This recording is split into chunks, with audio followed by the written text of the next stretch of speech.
Welcome to USFL Today. I'm your host, Angelo.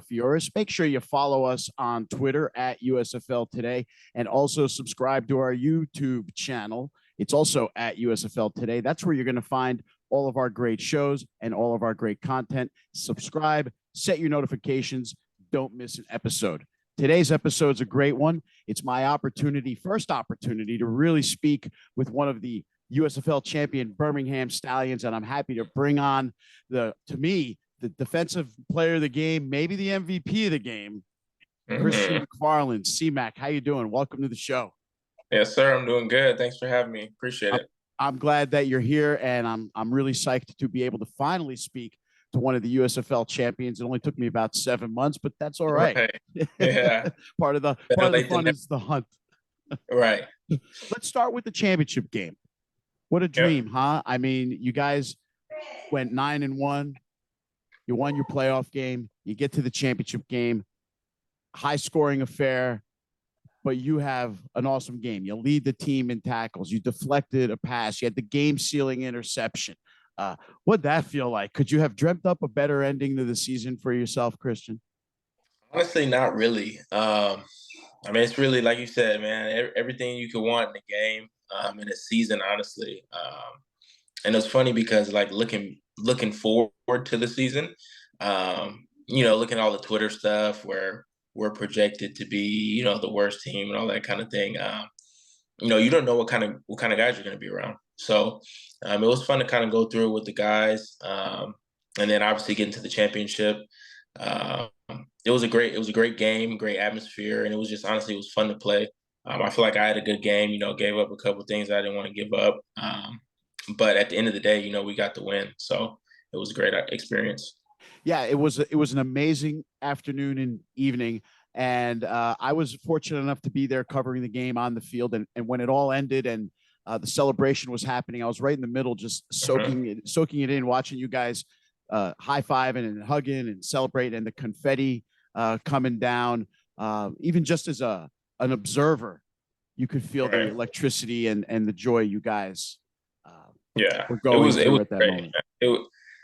That whole thing, I only have seen that on TV. I've never had anything like that happen to me. So it was a great experience. Your family coming down on the field. That was the first game that my younger brothers have seen me play like live in a while, because they're in high school sports too. So with us being a spring football league, they were in their off season, so they were able to kind of to come see me play for the first time. So that was good.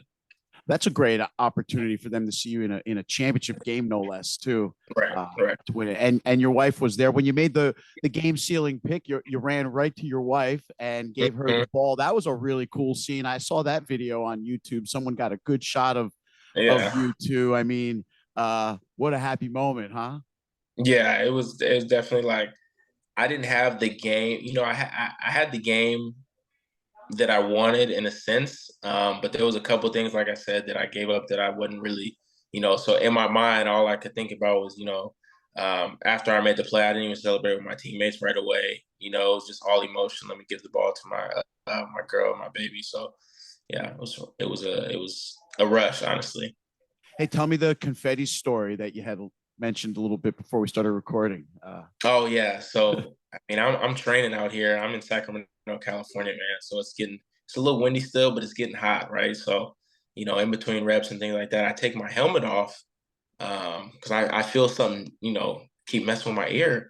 So I finally take my helmet off, and a little piece of red confetti just goes flying down the field. I'm like, man, he was lodged deep in there, man. He's been in there for about 7 months. So yeah, it was funny. That wasn't the first time you put the helmet on to train with either, was it? Oh no, yeah. I've been training with it for a couple months, man, and it's literally just been stuck in there. I'm like, maybe I just didn't sweat enough to get it all the way out. I don't know.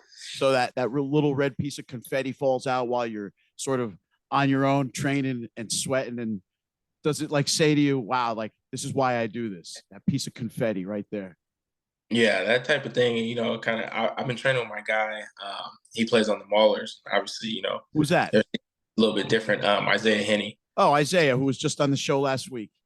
You're right. So Awesome. I've been training him, and I kind of made a joke to him. I was like, "Yeah, man, hey, you work hard enough, you'll get a couple pieces of confetti falling out your helmet. So I was just making fun of him a little bit, but just always trying to get the work in at the same time. Oh, but that is great because it's sort of like a metaphor or something for the victory, right? The Yeah, spoils, the empty champagne bottle. They don't give right, champagne and confetti to the second place team, right? So right. so that is pretty cool. Uh, After the game, you went and gave your wife the ball, but it wasn't the first time during the year you had to go up into the stands to see Yeah, to check up on your wife. Tell us yeah. about the first time back in May, near the end of May. What happened when your wife came down to Birmingham to check out the game? Yeah, so she had been like, going back and forth, staying with me a couple weeks, going back home. I think at the time she's 6 or 7 months pregnant, right? And she's notorious for hot flashes and things like that. And with the hormone stuff, it only gets worse. So I honestly think we think it was just a heat shock or whatever they call it. Because like she was hydrated, she had a little fan around her neck, she had a cold towel. I just think she needed some shade, and I told her be up near the shade, but she never listens. So she always wants to be right down in the front row so she could see me, and we can make eye contact after each series and things like that. So Right. um, it was a little scary. I was on the field or on the sideline, and people keep yelling, number five, number five. I don't know why, people, kids do that. But then I heard something about your wife something. So I turned around, and I seen people surrounding, and then, the Superman instinct, kicked in. So, um, she was fine right after. It wasn't anything, too serious. But at the time, it was everything. So I just wanted to make sure she was okay. But she's good now. Our baby's like 4.5 months now. So she's Congrats. healthy. Yeah, yeah. Thank you. She's healthy, man. She's everything. So, um, What's her name? Shiloh. Nice. Baby Yeah. So Shiloh. our Shiloh, man, she keeps us up at night sometimes, but I love her. So That's awesome. So you're a new dad, and your training partner Isaiah is a new dad too. His little guy Israel is just like an infant too. So you guys are right. training together, and you got to be sharing like I've been up all night with the baby stories too, huh? Yeah, definitely. I actually I got a. I was just telling him today. Like when am I gonna get to see him again, man? Because our schedules are so busy, but I haven't seen his son in a couple months, man. So, um, we're actually supposed to get together soon, and just hand off the babies to each other so that we oh, can, get awesome. so. So we're getting closer to camp. Hmm. Tell me about what some of those workouts have been like, and what have has the team talked to you about any specific things to be ready for March, or are you kind of just making it up on your own there to prepare? They haven't really told us much. They're just kind of rattling out information as it comes for them. But as far as like specific things like training, we're at this point, we're pros, so we kind of know what to do and what got us there and what we need to work, or I know what I need to work on. So specific things that I do in my training. But I mean, I include it all, field work, the daily hot yoga, or in the gym. So I just am kind of doing it all, just trying to get my body ready for, a season. It helps that, I got to be out there for a full season last year so that I get to see kind of what I need to do. I had a little bit of a hamstring injury, kind of nagging on me for a few weeks last year. So I'm doing everything. I have no soft tissue injuries, really no injuries at all. So we're taking care of it. So you're ready. Oh yeah, definitely. Yeah. Nice. Let's talk about your career before you got to the pros. You had quite Yep. an interesting. It seems like a lot of the guys in the USFL, you guys really chasing the dream, have had kind of a similar path where it wasn't linear. It wasn't just high Right. recruit and stay 4 years at one school. You bounced around a little bit before you found your place. Let's talk about that. Right. Azusa Pacific first, uh, not too long there before you moved on. Tell me about that situation. How did that work out where you ended up moving to the next school? Yeah. So out of high school, I had a couple offers. The main one that I was like considering was the Air Force Academy. Um, I was committed there for a few weeks, and it kind of just hit me like, I don't really want to be in the military. So I had lost a couple of other FCS offers that I had. So I took Azusa Pacific because it was a, good football. They had just won the league championship, and it was in California, all that kind of stuff.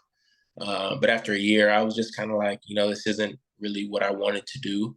I didn't really know. I just, I was nervous. I just wanted to go play somewhere. I thought I had, messed it all up. So I went there. I kind of had a talk with my family and, a couple of my mentors, and it's just like, basically I was betting on myself, like that I would go to junior college, and then, get a scholarship. So I came back home to Sacramento and I went to Sac City. I was there for 6 months, like literally just the off season. I'm at the fall season, and then by then I was in Idaho in January. So Idaho State was my first offer. All the other ones I had were FCS too. So I just thought that was the best opportunity for me to play right then. So I went there. Big Sky Football is a good brand of football. So that's where I ended up. Then after that, that's when it started to get a little bit more rocky. So Yeah. yeah, I mean, if I thought it was rocky, then it only gets worse. So, well, I guess not worse, because it all works out, but started to get a little bit different. How about that? Yeah. So it was 2020, so right before COVID. I graduated a semester early, so I finished in December 2019, right? And my season ended a couple games early because I tore my labrum, so I had a shoulder surgery. So with that being said, the shoulder injury and COVID, it kind of like, ruined all my, pro day opportunities. So I didn't get to do my pro day. I didn't get any numbers or anything like that, which, a lot of guys didn't. So I was kind of just staying training, praying, trying to see if I can get an opportunity, using all my connections at the time and the agent I had at the time. And in 2020, I ended up going to the spring league. Right. That's where I met a couple of guys like that I ended up living with in the USFL. I met them there. They weren't even on my team, but they're still my guys. So Sure. I ended up doing that. We won the little spring league championship, so it was good. And then I went to the hub the following year in July. And that's when stuff started to kick up a little bit more. I started to get some NFL looks and things like that. I feel like if I would have had, they told me if I had the vaccine, I would have got a couple of opportunities there. But I just really didn't know what to expect. Honestly, I didn't know what was required. So by the time I got it, and then you got to wait the 2 weeks for the next one, and then you got to wait the 2 weeks after that. By that time, preseason is well and going. So I didn't really get those opportunities. So when the USFL rolled around, I was like, man, I got to get in there. Right. So now we're here. And here you are. Exactly. That is quite a. It's never a straight path to the dream, is it? It's always something to overcome along the way. Right. Right. Exactly. And then you hook up with the Stallions. You get to Birmingham. You don't have to travel, which is great, right? You played in front of crowd. You were the one team with the crowd support all year long. Did you? Obviously, you were there for your games, and you experienced the crowd behind you every night, every week. Did you go check out any of the other games when there was no crowds there? And do you feel bad for the other guys when they're playing in front of no one supporting them, or is it kind of one of them things where it's indifferent to you? Man, I did that. I definitely went to a couple of the games because, like I said, the guys I live with, two of the guys were on the Maulers, one of the guys was on the Stars. So I was definitely going to support, but I don't feel bad for them, man. You don't need a crowd to play ball, So the guys in the NFL did it in 2020 with no fans. I do think it benefits our fan base and things out off the field Sure. for us having the crowd. But at the end of the day, man, we just there to play ball regardless of where we're at. Because then they said that, and then we went to Ken, and then I'm like, where are our fans now? You know what I'm saying? They're not traveling to Alabama, so I meant to Ohio. So, well, some of them did. I met a few out there on championship on championship weekend for sure. There was a couple vocal groups of Birmingham fans, but not a ton. Not a ton. It feels good to have some diehards though, for sure. But it's. I mean, it feels good to have fans, but no, I don't have any sympathy for them not having any fans because maybe if they, beat us, then they would gain some fans off that. There you go. Right. Win a game. Yeah. So it's funny or interesting that you say that, because a lot of the, I guess, complaints during the year, from the viewers, from the fans was, oh, it's hard to watch a game when there's no crowd. It must be hard for the players to get into it when there's no crowd. But you're saying you don't need a crowd to play ball. It's the same game, whether or not you have people cheering and making noise. Yeah. I see where people come from because, I don't watch the games from the TV, but I can imagine it would be a little different because you can, kind of hear everything and all that kind of stuff. And it definitely helps to have the crowd there. Don't get me wrong; like it's a great feeling to have people cheering you on, or honestly cheering against you. It's just good to have the noise, and it impacts the game. But in terms of like schematics and things like that, it doesn't really affect if your scheme's better than ours. Then you'll be successful. So, it's definitely great to have the fans, but at the end of the day, whether they're there or not, you still got to play ball. But you do feed off of them when they're into the game, though, right? Oh, definitely. Yeah, the notorious where you're hyping up the crowd, man, Sure. or you're shushing them. We had a couple games where it was so loud where the other team just snapping the ball because they thought they heard the clap and they didn't. So it definitely plays a part. The But opening night was like that. yeah, that Yeah. was that was the first like I played in the spring league, but that was the first ball I played, with fans and all that kind of stuff since I was in college. So, which was a couple years before that. So that was a great, that game I'll remember forever. Yeah, that felt good. That was an awesome environment that opening night. Yeah, definitely. Let's shift gears. Let's talk off the field for a little bit. You have another career aside from football, and you're into real estate. Yeah. How'd you how'd you get into real estate? Was it something that always interested you, or did you just feel like, hey, I like it? Tell me about your Uh, interest. yeah, definitely. Real estate has always been one of my other loves. I didn't know that until football kind of was taken away from me in a sense for a while. Um, but I've always been the guy, helping my parents find a house, for moving or something like that. I'm always on Zillow. That's when I swipe down on my recommended apps is always Zillow because even if I'm not in that area, I just want to see what's going on housing wise. So I kind of got into that when I was like, all right, I got to start thinking about life after football. And so I got my real estate license. I started doing some wholesaling and stuff like that. So um, I'm kind of trying to set it up still right now to the point where although I'm still playing, I still want to have, kind of stuff running in the background basically. So I'm still making money off that. And then, when football does eventually end, I'll have a platform to build off of. So you're not putting real estate on hold while you head to Birmingham to get ready and play the season. You're having the operation moving forward while you're away. Yeah, definitely. So that's what, the kind of thing that's, one of the benefits of, playing the USFL. Obviously, the NFL is the main goal. But since we do have an off season where we don't have to, be with the team in Birmingham, I get to be home in California. I can kind of build what I need to build in order to, take care of my family and then, just continue to build wealth. And establish yourself further. Right, exactly. Awesome. Let's talk about school a little bit. What was your undergrad major? Business, marketing, and business management. So I ended up getting the double major in marketing and management from Idaho State. So yeah. So you're a double major and you finished the semester early. Yeah, That's awesome.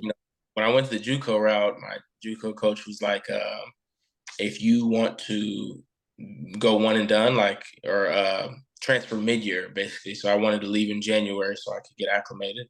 You had to take a certain amount of credits in the summer in order to be, eligible. So I took like 2 classes in the summer, and then over the course of the whole fall semester, I think I took like 27 units.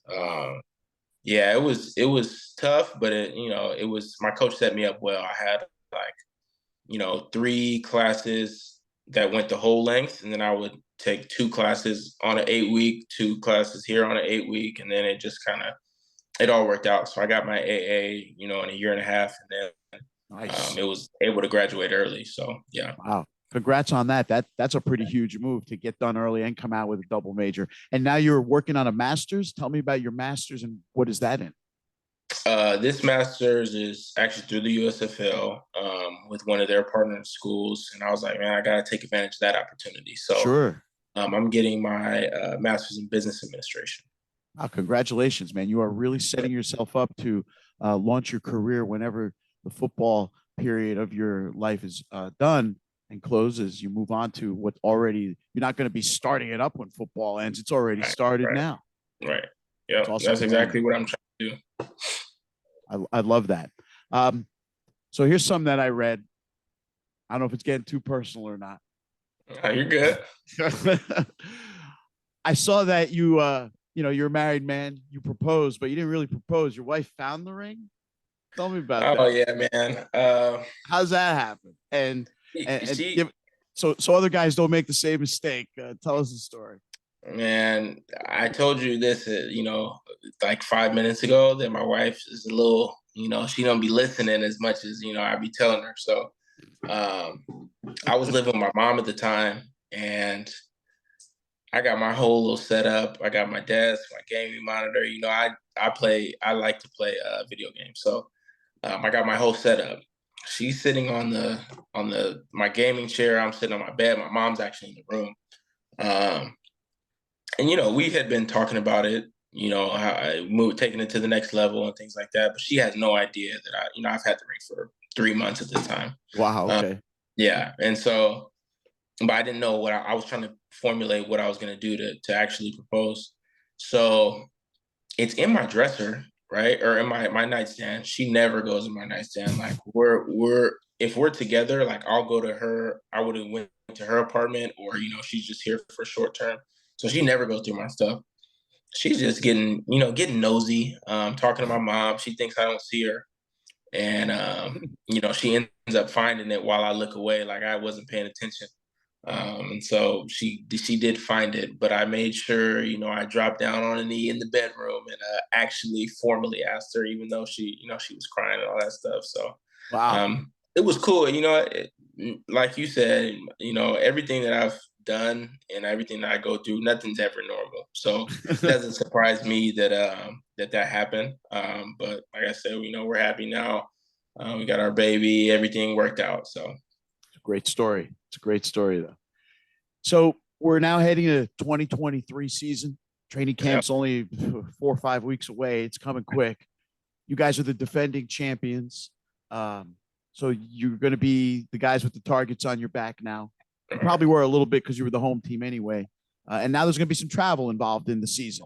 So tell me about what you see for yourself for 2023. You had a great year last year, 38 or some odd solo tackles, 43 or so total, and the big interception in the championship game. How do you improve on that? What do you see for yourself? What's the plan there, C-Mac?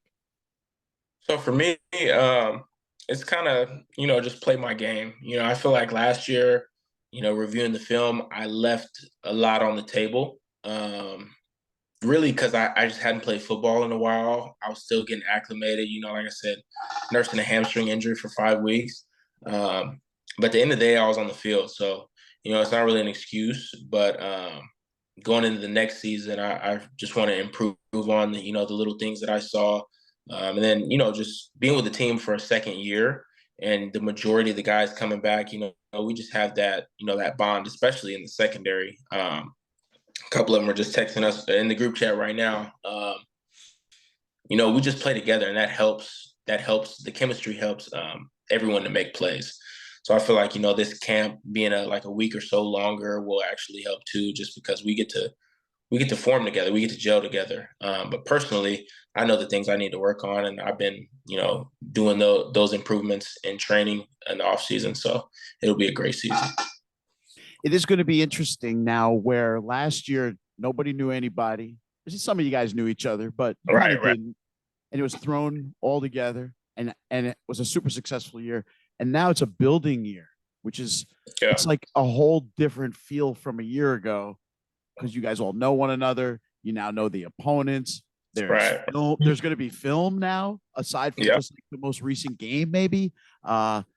that's going to be really an interesting dynamic to see how all of that plays out, because it all shifts this season. Right.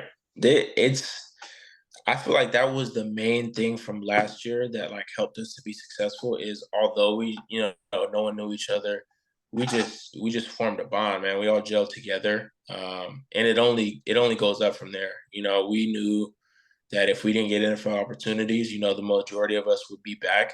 And so we've stayed in contact. We've continued to build those relationships. And we just all love each other, honestly. So I feel like that will help us to going into season 2 on building on what we did last year. Because like you said, we're going to have the target on our back. Everybody's going to want to, they all want to win games, but it's kind of a sour taste in their mouth from, if we beat them last year. So everybody's going to be gunning for us. Yeah, and you open up against New Jersey again, who really want to come in there and show something because you beat them in the first game last year, and they didn't get their second shot at you in the championship game. So that game, every opening game has some intensity to it, but I think that one just has a little extra juice on top of it. Should be exciting. Yeah, definitely. I'm excited too. We were hoping to see them in championship. I mean, we don't really care who we line up against because, we're just playing ball. Right. But there was a lot of talk of, first game, we got lucky and, this. So it'll be fun to watch. I was curious when they were releasing the schedules, what they were going to do, how they were going to do it. Because, if they're doing, with travel and all that kind of, I didn't know how they were going to do it. But I was like, watch them put us against New Jersey again, the first game. And sure enough, there it was. There it was. You kind of saw it coming, right? Right. Yeah. Yeah. It was definitely a great year last year. It's going to be a great year this year. And I know you're going to have a great year as well. Please stay in touch with us, CMAC, as training camp goes on, and just keep us posted on how you're doing. And then, of course, we look forward to speaking to you during the season as well. Oh, definitely. Will you be in Birmingham, or you going to come to a couple of games? What's up? I'm not sure where I'm going to find you guys, but somewhere along the 4 hubs, I'm going to catch you. I don't know if I'm going to make it back to Birmingham again, but you never know. We'll find out. Okay. Yeah. But I'll definitely see you, and we'll definitely meet.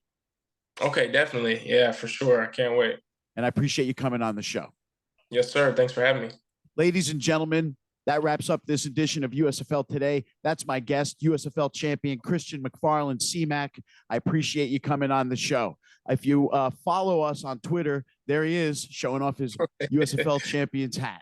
If you follow us on Twitter, go to @USFL Today. Also follow our New Jersey Generals account @NJ_Generals, and head over to YouTube, subscribe to our channel, set your notifications. Don't miss any one of our shows, including this one. That's it for this week's edition. We'll see you next week. Thanks.